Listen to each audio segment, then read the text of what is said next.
to basically point to the fact that it appears to me we're in this position now because of the prioritization of the department. In other words, prioritizing things like process, procedures, internal controls.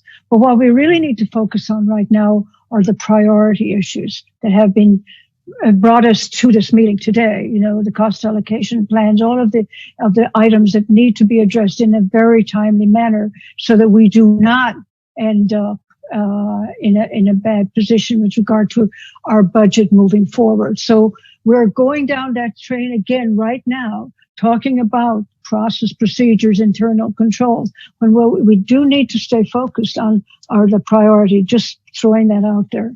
Dale Nilsson, you had your hand up. Any county administrative officer has a significant fiduciary responsibility to their organization. And so I would really encourage your board, if you're going to look at staffing, you really need to make sure and confirm that those charges are going to be posted for 1920 and 2021. Yes. Otherwise, adding staff for one department while likely penalizing other departments through furloughs and layoffs would create an interesting tension in the organization that I would encourage you not to create.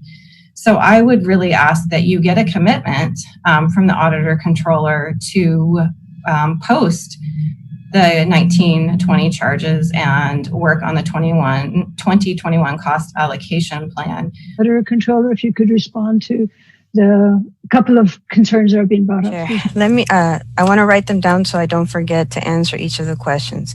Supervisor Bass asked pretty much how long would it take.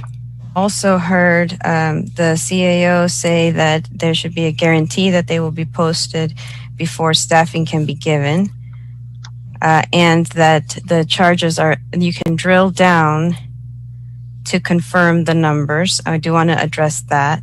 And I've also heard Supervisor Bohn suggest that I've never managed a team and might not understand the priorities of the department I've been running for 3 years. I want to address that.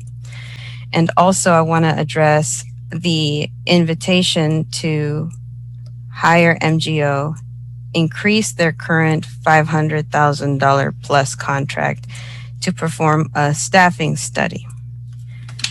If I missed anything, please let me know. So to address specifically the drill down, Chair Fennell, would you grant me the permission to share my screen so I can share with you something that I'm seeing in these charges?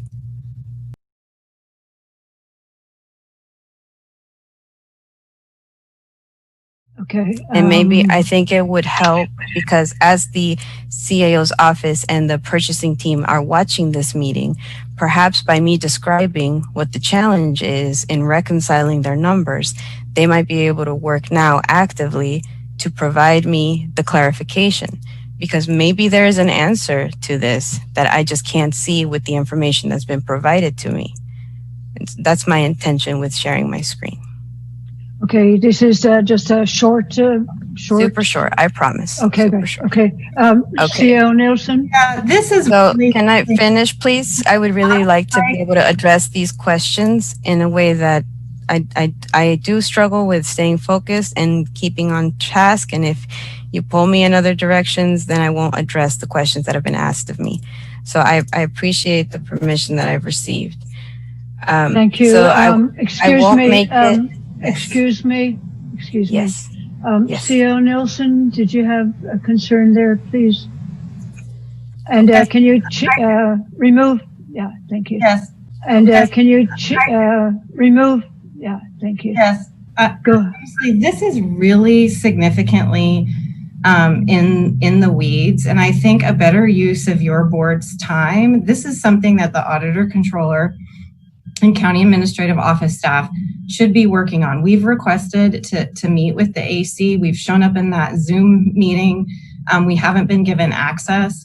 So we have made attempts, but I think doing this in a meeting in this setting is really awkward and not a good use of anyone's time at this point in time. These charges have been substantiated by the State Controller's Office and reviewed by an independent third party.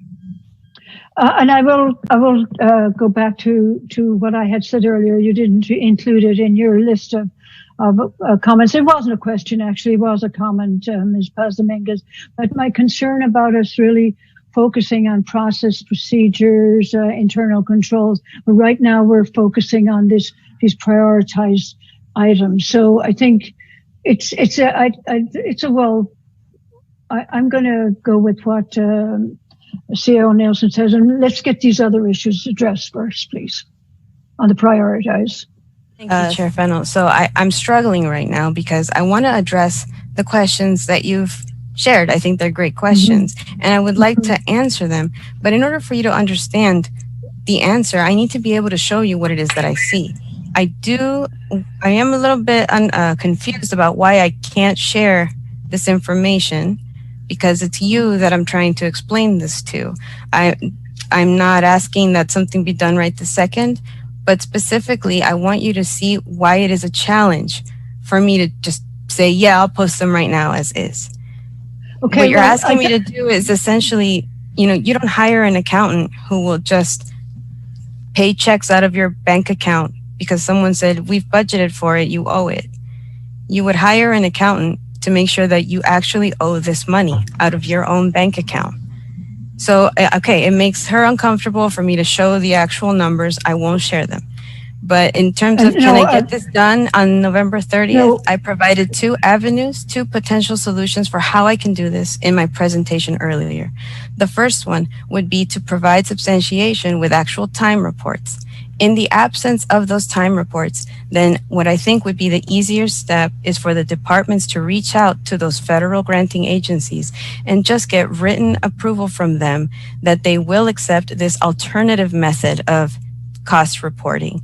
I believe I've listed off what they were is rolling time studies. That's where you would bring in more estimates. But what I need to do in order to fulfill my function and protect this county is make sure we have that written documentation from the federal entities that they will allow these charges. The state controller can grant this permission for state programs. We still answer to the federal government. I think that would be the easiest way. If it's not a big deal that these amounts are budgeted, then the federal government will not hesitate to put that in writing, and I will post them immediately. The posting part of it doesn't take a very long time. I would just have to make sure that it's in balance, which I think I can do fairly easily.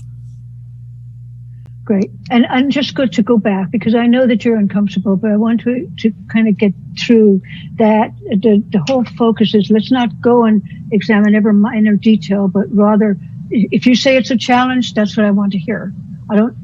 Okay, so. From my perspective, having been here 3 years and having consistently said we need more staff, I think it would be a disservice if I were to say to the public, I need more staff, but I'm willing to take on this study instead. I mean, it's $300 an hour for Scott Johnson. We just paid him $300 an hour for 3 hours to sit in this Zoom meeting. I could do a lot more with $300 an hour.